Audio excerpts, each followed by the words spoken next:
आज मालवीय आवास गृह पे आंगनबाड़ी मिनी आंगनबाड़ी सहायिका संगठन का एक धरना प्रदर्शन चल रहा है। आइए जानते हैं किस संबंध में ये लोग धरना देने यहाँ आए हुए हैं। तो मैडम बताइए किस संबंध में आप लोग यहाँ धरना देने आए हैं। मेरा नाम सुधा कुमारी उपाध्याय, जिला अध्यक्ष हूँ।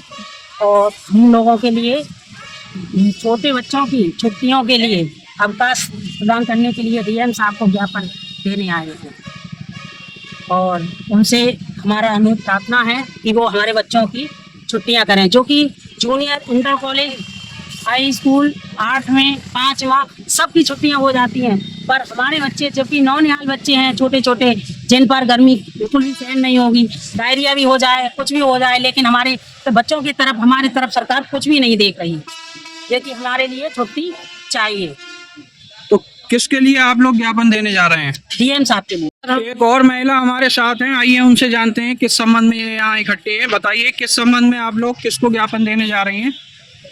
सर, हम प्रदेश मंत्री सुषमा गंगवार हैं और आज हम सब बहनें डीएम सर को ज्ञापन देने के लिए यहाँ पर एकत्रित हुए हैं। और हमारी बहनें गांव से निकल चुकी हैं और आ भी रही हैं, काफ़ी सारी बहनें। तो हम लोगों को सर क्या है, हम लोग का 12 महीने स्कूल चलता है, तो 12 महीने हमारे बच्चे उपस्थित रहने चाहिए।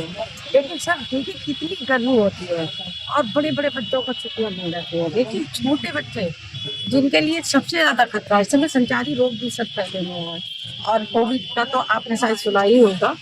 लेकिन उसके बाद भी सब छोटे छोटे बच्चों पर बिल्कुल भी ध्यान नहीं दिया जाता है। और हम इसी संबंध में यहाँ पर इकट्ठे हुए हैं कि कम से कम उन छोटे वाले बच्चों को उनका हक दिला सके, उन्हें कुछ थोड़े समय के लिए ही सही मगर उनको छुट्टियाँ दिला सके, ताकि वो भी अपनी नानी के घर या कहीं जाकर घूम सकते हैं। लेकिन सर इतनी गर्मी होने के बाद भी हम लोगों को कोई समस्या का समाधान नहीं होता है।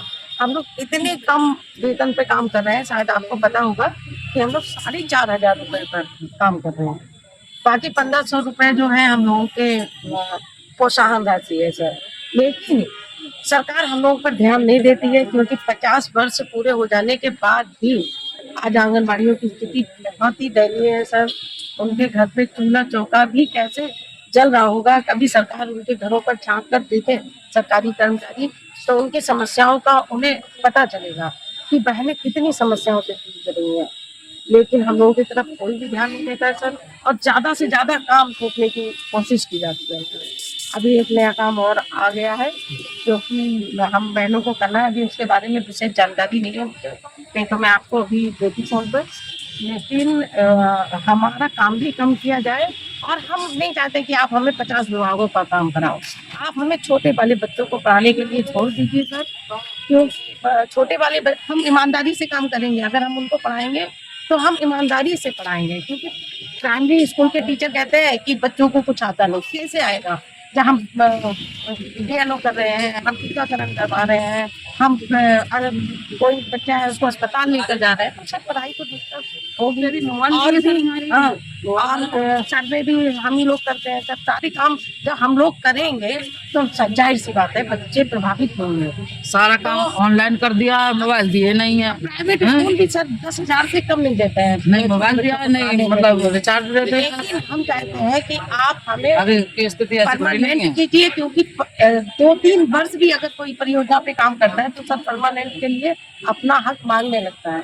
हमें 50 वर्ष हो गए, आंगनबाड़ी बहनें 50 वर्ष से काम कर रही हैं, लेकिन अभी तक सरकार ने कान पर छू नहीं देखा कि इन बहनों का दर्द समझे, इन्हें परमानेंट करें और इनको भी खुश रहने का अधिकार दें।